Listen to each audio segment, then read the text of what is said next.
Feeling okay today? Ready to dive into this video with me? This story might spark both frustration and heartache. Have you ever poured your heart into a gathering only for it to end in tears?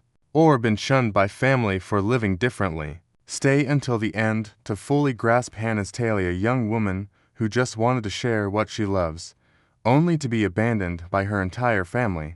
Hey, listener, you're stepping into a story where a young woman's passion for her values sparks a family firestorm. I'm Hannah, 23, fresh out of college, living solo in a cozy Seattle apartment and working full-time at an indie bookstore. A vegan since 15, I've endured my family's teasing and dismissal, staying quiet to keep the peace. My first BBQ in my new place was meant to unite you parents, grandparents, aunts, uncles, cousins over a vegan feast I poured my heart into.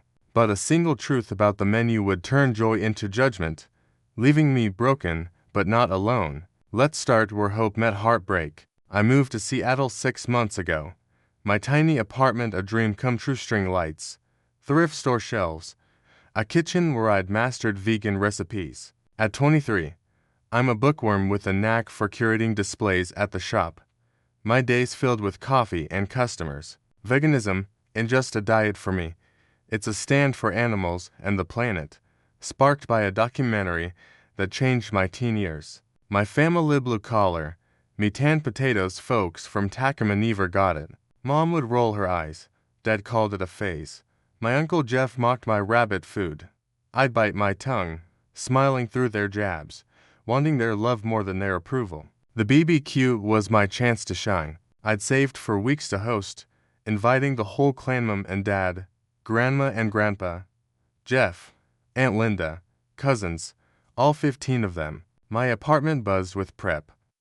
I crafted black bean burgers, whipped up cashew cheese, tossed pasta salad with fresh herbs, and baked a dairy-free chocolate cake. The spread was vibrant, hearty, meant to show vegan food could be delicious, not preachy. I wasn't hiding my choice, just sharing them, hoping my family would see me, maybe even respect me, through my effort. The evening started perfectly. Sunlight spilled onto my balcony, music hummed, and laughter filled the air. Cousins scarfed burgers.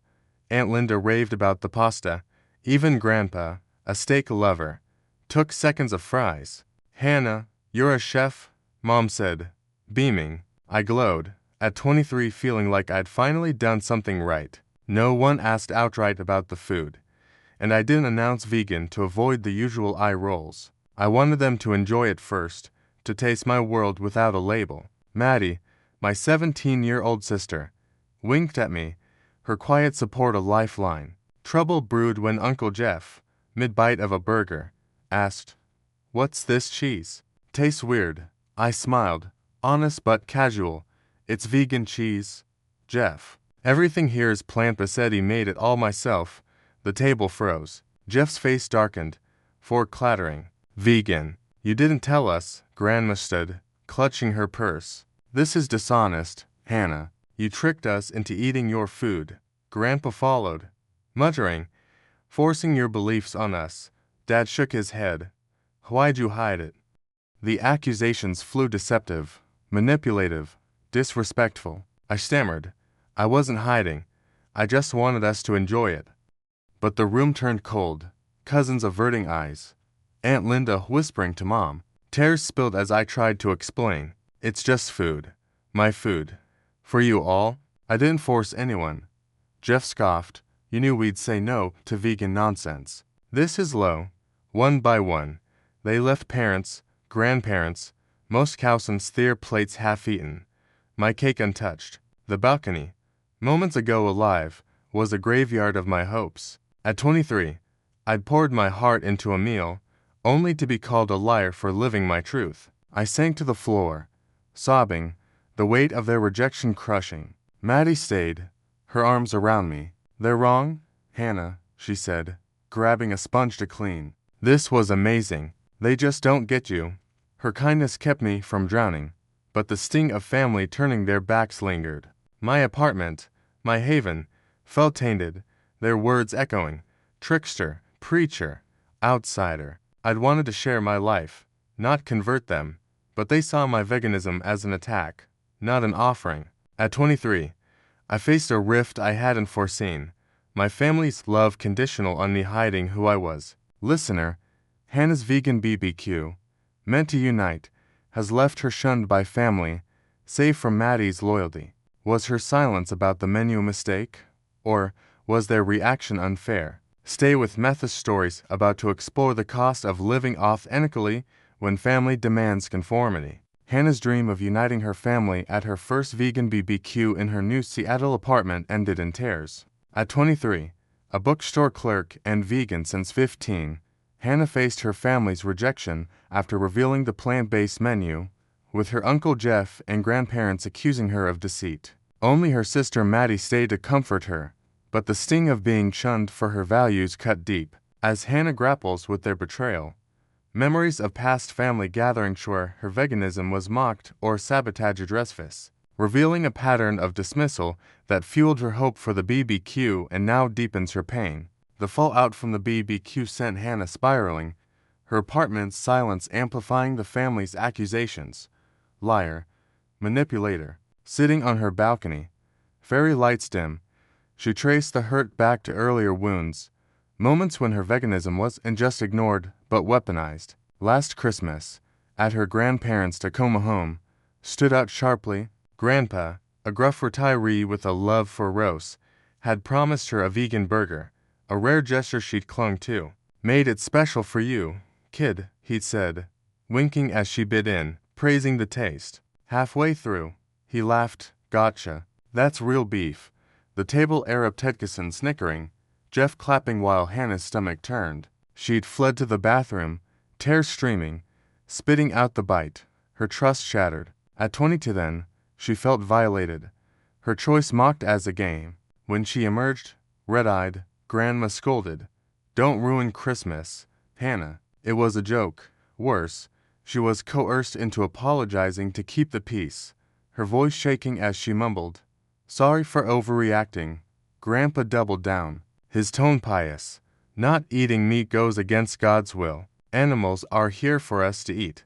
The sermon, backed by nods from Jeff and her dad, burned her values weren't just dismissed but deemed sinful. Maddie, only 16, squeezed her hand under the table, the only kindness in a room of judgment. That betrayal shaped Hannah's approach to family. From then on, she brought her own food to gathering hummus wraps, quinoa salads, never expecting accommodation. She'd sit through barbs about grass eaters, smiling to avoid fights, her silence a shield to stay connected. At 23, she cherished family Sunday dinners, cousin game nights despite their scorn. Her veganism wasn't rebellion, it was ethics, a quiet stand for animals she'd upheld since watching slaughterhouse footage as a teen. Yet, her family saw it as a phase, a flaw, never a choice worth respecting. She longed for their love, to be seen as Hannah, not the vegan weirdo. The BBQ was her bold step to bridge that gap. In her own space,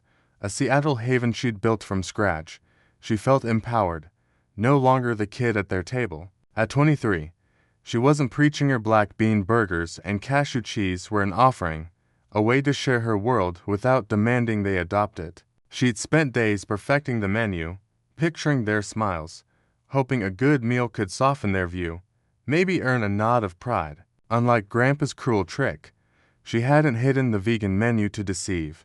She'd let the food speak, delaying the label to dodge their knee-jerk bias. Their praise bear Jeff's question had felt like victory, a fleeting moment where she was enough. Now, that hope lay in ruins. The BBQ's collapse wasn't just about food, it echoed every time her family had erased her. Grandpa's joke, Jeff's taunts, their insistence she conform, all resurfaced, each memory a cut. They hadn't just rejected her meal, they'd rejected her, again, framing her honesty as betrayal. At 23, Hannah saw the pattern. Her family's love came with strings, demanding she shrink her values to fit their mold. Maddie's loyalty helping clean, whispering, "You're not wrong," was a lifeline, but it couldn't erase the ache of a dozen relatives walking out, their plates proof they'd enjoyed her food before judging it. Hannah sat with the wreckage, her apartment both sanctuary and scar. She'd wanted to share her truth, not convert anyone, but their reaction showed how little they valued her. The BBQ, meant to be a new chapter, reopened old wounds, leaving her to question if family could ever accept her as she was. At 23, she faced a crossroads: hold on to hope for their love or accept that her authenticity might cost her their presence. Listener, Hannah's past betrayals fuel her pain as her family shuns her vegan BBQ.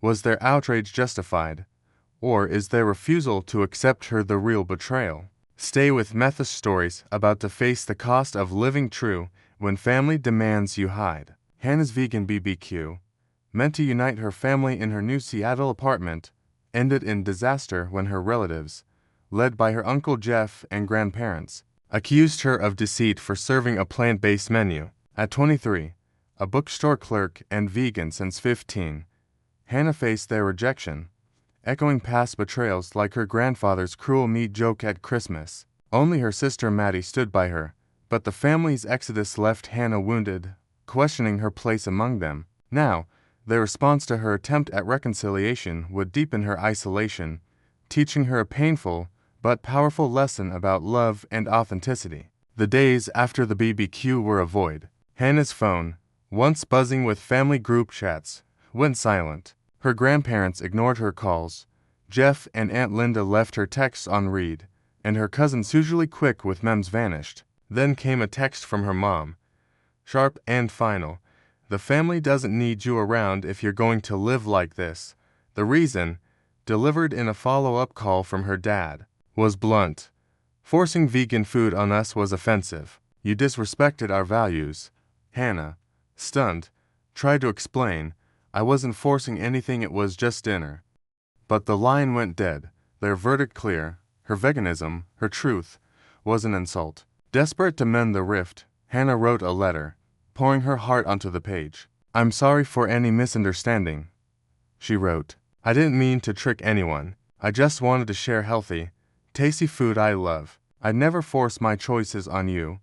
She emailed it to her parents, grandparents, Jeff, hoping honesty would soften them. The response was cold, a single reply from her mom: "Your healthy food doesn't change what you did."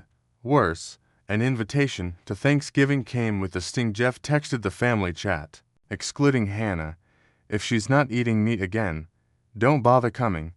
The rejection landed like a punch, her family's love tied to a condition she couldn't meet. Hannah crumbled, her apartment a cage of memories from the empty plates, her untouched cake. At 23, she felt exiled. The family she'd cherished had Sunday roasts, holiday laughs, no a closed door. Past wounds, like Grandpa's betrayal, resurfaced, proving their acceptance was always fragile, contingent on her conformity. She'd silenced herself for years, dodging their taunts, but the BBQ was her stand, and they'd punished her for it. Alone, she questioned, was she wrong to share her world, to hope they'd see her? Maddie was her anchor, sneaking over one night. Her 17-year-old sister hugged her tight. "They're choosing conditional love, Hannah," Maddie said, eyes fierce. "You're not wrong for being you. They're wrong for shutting you out." Her words, simple but true, kept Hannah afloat. Seeking solace, Hannah turned to an online vegan forum, posting her story: the BBQ, the backlash, the letter, the ban. To her surprise, replies flooded in, strangers sharing their own tales of family rejection, offering virtual hugs, affirming her right to live authentically. "You didn't hurt them, you fed them," one wrote. "Their anger's on them." The kindness of outsiders, unlike her family's scorn, began to heal her. Through the pain, Hannah found clarity. At 23, she saw the truth: living her values wasn't a crime, and love shouldn't demand she hide who she is. Her family's conditioned seat meat: stay silent or chains, not care. The BBQ wasn't a mistake, it was her courage, a step to claim her space after years of shrinking. Their rejection hurt, but it freed her from chasing their approval. She didn't know if they'd ever forgive her, or if she'd want them back unchanged. But one thing was certain: she'd never apologize for being honest, for cooking from her heart. Hannah kept moving forward, her bookstore job a refuge, Maddie's texts a lifeline. She hosted a small vegan potluck with co-workers, their laughter filling the void her family left. At 23, she stood taller, bruised but unbroken, knowing her worth didn't hinge on their acceptance. Her apartment, once a scene of heartbreak, was hers again, a space to live true. So, listener, thanks for staying. Hannah's family turned away, but she's found strength in her truth. Was their rejection fair, or a failure to love her as she is? What would you do? Keep reaching out or let them go?